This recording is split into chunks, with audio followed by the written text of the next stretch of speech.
Começa agora na Vibe Mundial, o programa da restauração, com Josmar Costa.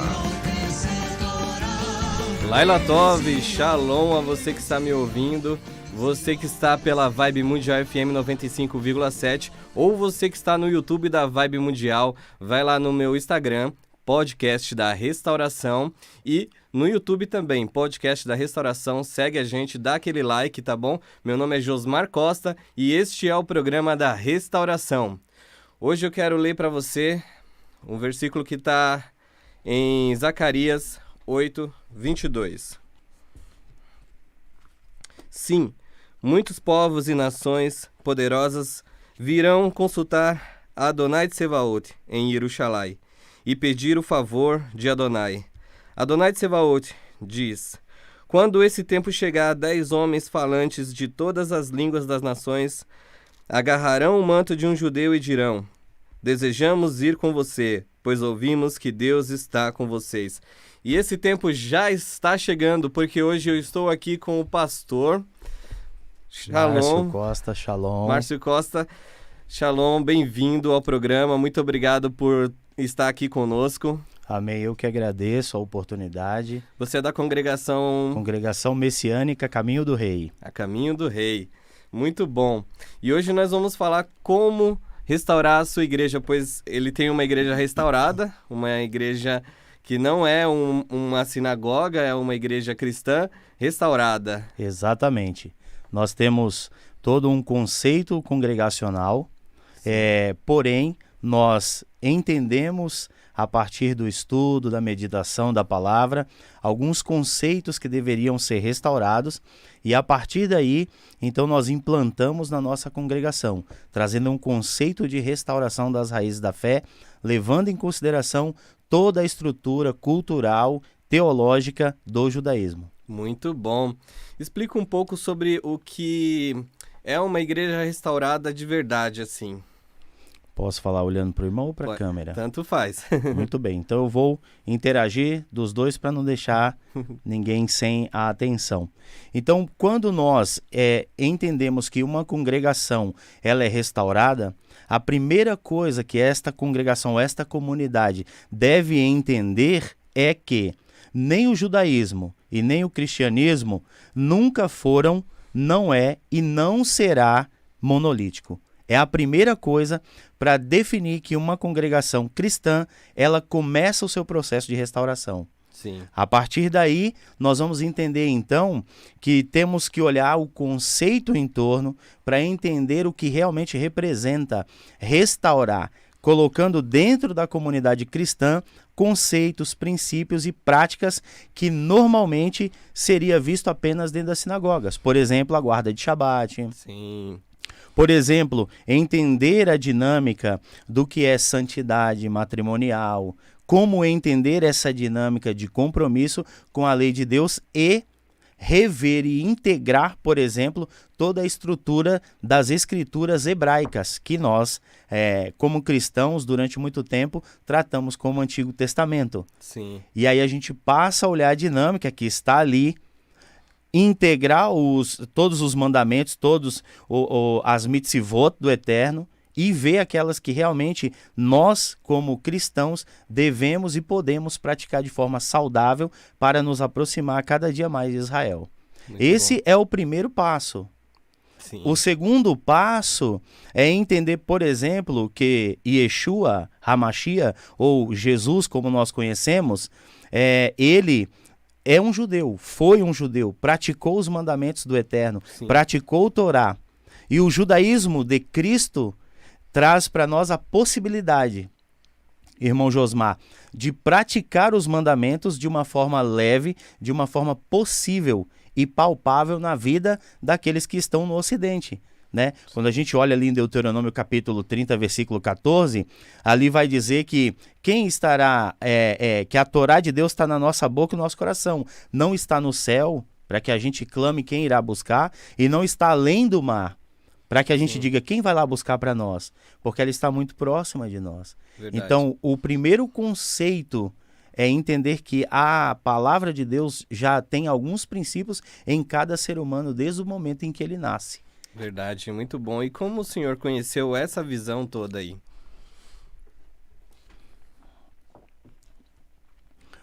Como cristão, que foi a minha primeira conexão com o que nós chamamos de Bíblia, e com o conceito de salvação, com o conceito de fé em um Deus onisciente, onipresente e onipotente, então, como todos aqueles que enveredam pelo caminho da fé cristã, o meu primeiro acesso foi, então, pelo cristianismo. Certo. Porém, lá dentro do contexto, eu comecei a ter um despertamento espiritual. Dentro de mim, de algumas coisas que eu falava, meu Deus, como o Shabat, por exemplo. Sim. Eu falava, Senhor, como assim? Quando eu leio Isaías 56, do 1 ao 7, a gente vai entender a dinâmica ali que o Eterno traz, e que ele diz para os estrangeiros e para os eunucos, ou seja, aquela palavra ela teve uma aplicabilidade nos dias do profeta, Sim. porém ela tem uma aplicabilidade no futuro, para os nossos dias e para aqueles que virão. Por quê? Porque ele diz ali, você que é estrangeiro, não acha que você não vai ter parte dentro da minha casa, de Jerusalém, se você guardar, primeiro, a minha aliança, segundo, os meus Shabatots, terceiro, ser fiel a mim. Então, quando eu li esse texto, eu falei, tem alguma coisa que o contexto cristão precisa ser restaurado. Isso é muito interessante, porque já está escrito, né? E é bem complicado, você que está nos assistindo, você que está nos ouvindo, é muito complicado porque você ouve algumas coisas na sua igreja e quando você vai ler na Bíblia, você vê algo totalmente diferente. É só você apenas ler. Não precisa ter muitas interpretações, você não precisa aprender hebraico, você não precisa... Na verdade é bom aprender hebraico, né? Com certeza. É muito bom. Não estou falando que não pode aprender hebraico. Sim, é ótimo aprender hebraico porque você precisa ler a Bíblia no contexto original. Mas se você ler a Bíblia no contexto que está aí na sua Bíblia, você já vê algo diferente. Verdade. Se você estudar a própria Bíblia, você já vê uma visão diferente, não é? E foi isso que o senhor viu na Bíblia. Com certeza.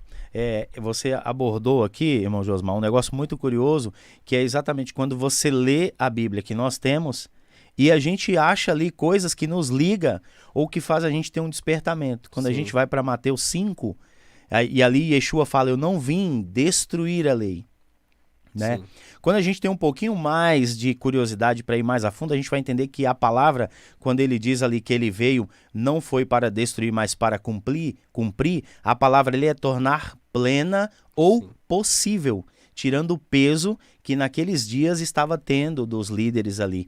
Então aí você começa a ter essa dinâmica e você fala, peraí. Aí você vai para Colossenses, você vai para as cartas de Shaul Shalia, e ele começa a mencionar ali, falar que igrejas daqueles dias praticava Shabat, guardava todos os processos das festas, cabeça do mês, a parte das festas mesmo, lua nova, e aí você fala, peraí, alimentação, a cacheruta, e ele fala de cacheruta ali, então é um despertamento que quando você olha um pouquinho mais, você enxerga isso lá. Nossa. Mesmo na Bíblia convencional, como nós temos aqui. Sim. Seja ela João Ferreira de Almeida, seja ela NVI, ou a própria Bíblia de Jerusalém, não importa. Sim, a Bíblia ela foi traduzida várias e várias vezes e cada vez que ela foi traduzida, alguém colocou um pensamento a mais, um conceito a mais. Só que mesmo assim ainda não conseguiram tirar a essência da Bíblia e graças a Deus por isso, não é? Exatamente. Mas a igreja evangélica diz que o Novo Testamento anula o Antigo Testamento. Isso é verdade? Olha, eu vou dizer aqui, é o maior mito de todos. Uhum. É o maior mito de todos. Quando nós começamos a adentrar a restauração, uma das coisas que a gente aprende, como eu disse no início, é olhar o contexto. Primeiro, nem o judaísmo nem o cristianismo é monolítico. Ou seja, não tem uma linha só para todas as vertentes. Mas nós vamos encontrar ali várias vertentes. E o que faz essas várias vertentes? Exatamente as famílias textuais. Então, você vai encontrar diferenças em famílias textuais, mas quando você traz eles para a dinâmica da interpretação, olhando a filologia do texto, analisando todo o conceito cultural em volta, então você consegue encontrar, por exemplo, hebraísmos mesmo nos escritos em grego. Sim. E nas palavras de Yeshua, você vai ver ele confirmando, por exemplo, todo o conceito da Torá. Quando ele diz, olhai a lei e os profetas, a lei ali é Torá. Sim. Os profetas, Neviim, são os sábios que interpretou a Torá na época da diáspora. E o que é a Brit Hadashah, ou o Novo Testamento, como conhecemos? É a interpretação da Torá dos profetas na visão de Mashiach, de Jesus Cristo e dos seus apóstolos. Muito então, bom. jamais ela anularia, por exemplo, o Antigo Testamento. Jamais. Sim. E nem os profetas e nem os livros inspirados. Ainda mais porque o Novo Testamento foi escrito por judeus, né? Exatamente. Você disse agora que a gente encontra hebraísmo no Novo Testamento. Ele foi escrito por judeus, pensamentos judaicos, e mesmo tendo sido traduzido em grego, e a gente não tem acesso ao hebraico, né? Porque se perdeu ou deve estar lá em Roma, mas mesmo no grego ainda a gente vê hebraísmo porque foi escrito por judeus. Exatamente. Apesar de Lucas não ter provas de que ele era judeu, mas foi escrito por judeus, né? E como aplicar isso na igreja? Muito bem. Essa dinâmica de trazer para a nau da congregação, da igreja, como nós conhecemos, é algo que demanda um certo tempo, irmão Josmar.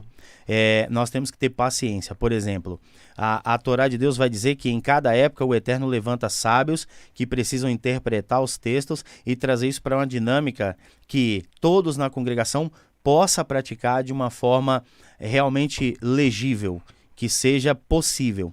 Então, quando a gente olha a Torá pelos ensinos de Jesus, nós vamos aprender que ela é praticável, a guarda de Shabat, levando em consideração todo o conceito que está dentro do Shabat, Sim. que é um descanso, que é um repouso, não para judeu, não para Israel, mas para a humanidade, porque lá em Bereshit, em Gênesis, quando diz ali que o Eterno fez todas as coisas e viu que tudo era bom, aí vai dizer que ele descansou das suas obras no 7º dia, né, no Shabat.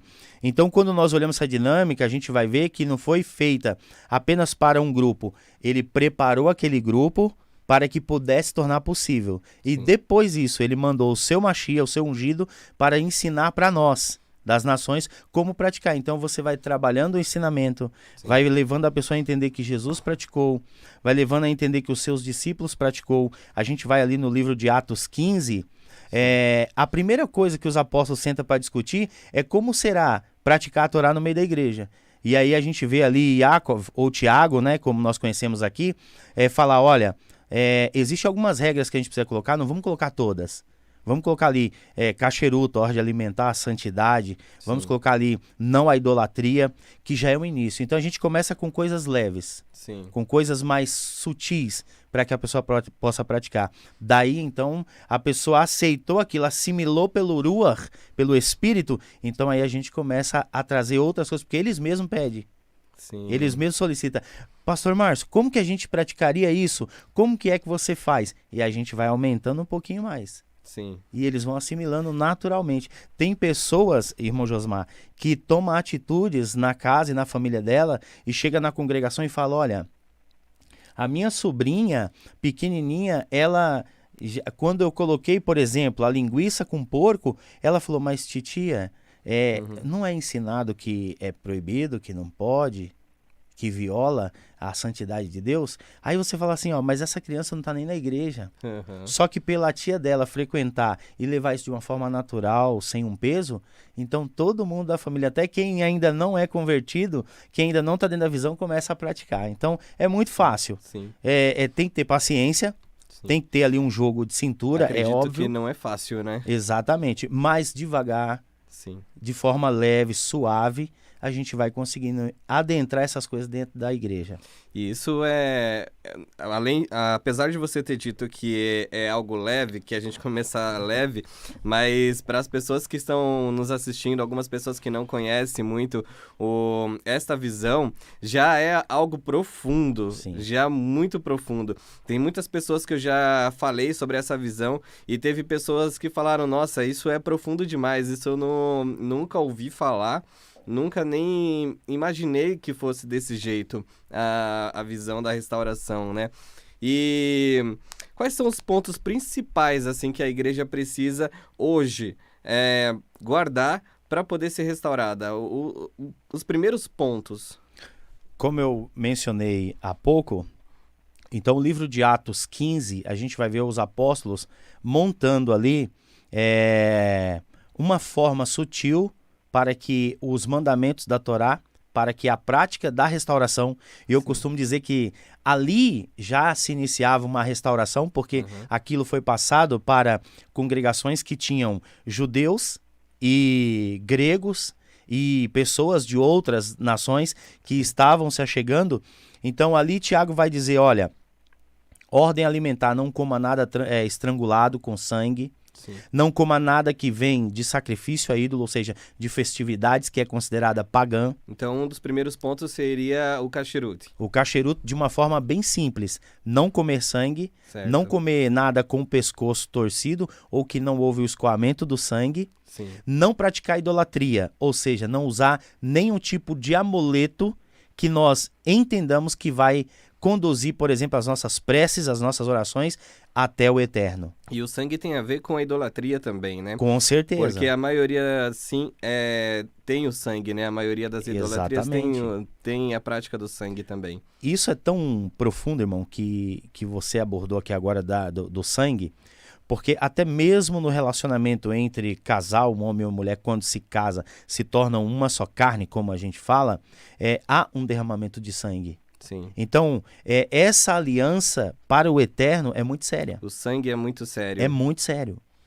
A redenção da humanidade, da alma humana, para a nossa condição edênica e adâmica, parte do momento em que, na antiguidade, animais eram sacrificados, mas o seu sangue não tinha o potencial para anular o efeito da morte eterna. Então aí vem aquele que é a nossa promessa, que é o Mashiach, o ungido de Deus. Sim. E o derramamento de sangue dele anula o efeito mortífero eterno para algo possível à restauração. Sim. Então, o sangue, por isso que é muito usado dentro da idolatria, em religiões de outras vertentes, que ainda pratica, por exemplo, sacrifícios animais, ainda tem também o derramamento de sangue. E o sangue é tão sério que sem sangue não há remissão de pecado, né? Sem o derramamento de sangue. E por isso que Yeshua veio e derramou seu sangue. E ele se entregou. E pelo sangue dele, hoje nós podemos ter o pecado perdoado. E como eu disse no programa anterior, não é porque você foi perdoado pelos pecados por Yeshua que você não peca mais. Exatamente. E que você já está salvo, não é? Exatamente. Isso aí seria como você, por exemplo, vamos citar um exemplo. Alguém assalta uma pessoa e essa pessoa, ela vai lá e ao invés dela fazer a acusação, ela paga a fiança e ela fala para essa pessoa, eu acredito em você, você tem vontade de mudar de verdade? Então eu não vou te acusar. Pelo contrário, eu vou te ajudar a você trilhar o caminho. Sim. Você tem estudo? Não, então eu vou te pagar o estudo. Você tem casa? Não, então eu vou te ajudar a você conquistar sua casa. Sim. Você tem uma família? Não, então vamos tentar restaurar essa família. Foi isso que Yeshua fez. Sim. Nós estávamos em pecado total. E ele vem e fala, eu vou pagar porque eu acredito em você. Eu vou pagar porque eu acredito que a sua obediência restaura. E pelo meu sangue, o primeiro efeito do pecado eu vou anular. Só toma cuidado para cumprir, para obedecer, para seguir os passos depois disso. Aquele que está de pé, cuide para que não caia. Exatamente. Exatamente. E o segundo ponto seria o Shabat, estou certo? Exatamente. A ideia da prática do Shabat, de entender o Shabat. Eu costumo dizer, irmão Josmar, que a pessoa, às vezes chega alguém na congregação e fala assim, pastor, eu tenho vontade de praticar o Shabat, mas eu trabalho e eu não consigo parar. eu falo assim, ó, normalmente Deus pede para nós sermos obedientes. Se nós não temos ainda a condição de dizer, porque estamos no mundo e às vezes o conceito ainda não está tão dentro de nós, faz o seguinte, o ganho que você tiver nesse dia, você doa para a caridade, faz de sedacá. Sim. Não fique com esse dinheiro para você, mas fale para o Eterno, Pai, eu tenho um almejo, eu quero praticar o Shabat.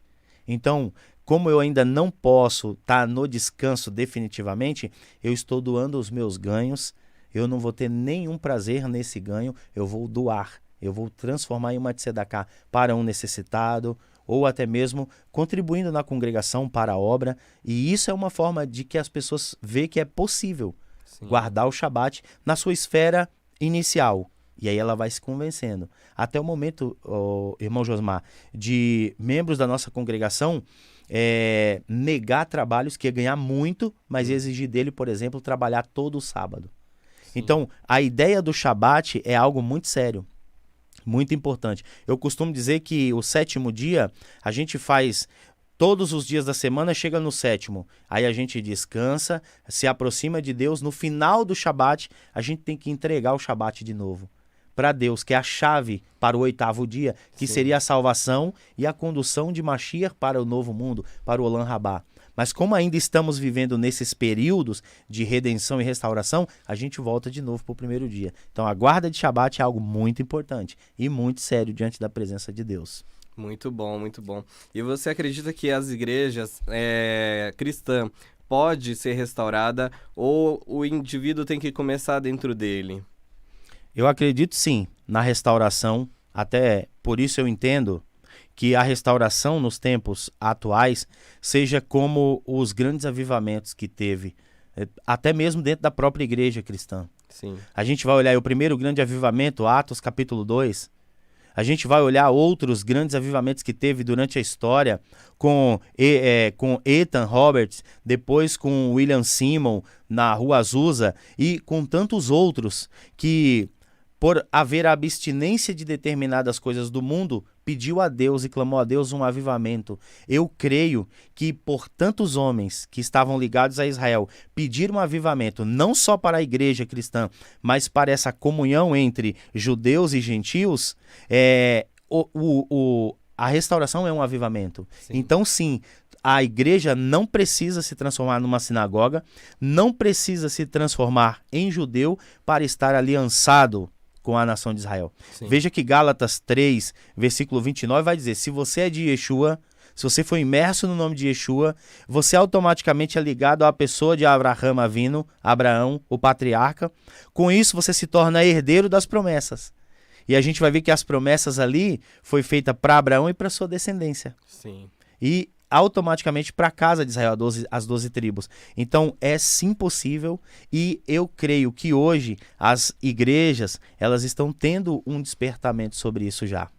Sim, muito obrigado, pastor Márcio, pela sua presença. Infelizmente o nosso programa está chegando ao fim, mas eu gostaria que o senhor deixasse uma mensagem rápida para o pessoal que está nos assistindo, que está nos ouvindo. Muito bem.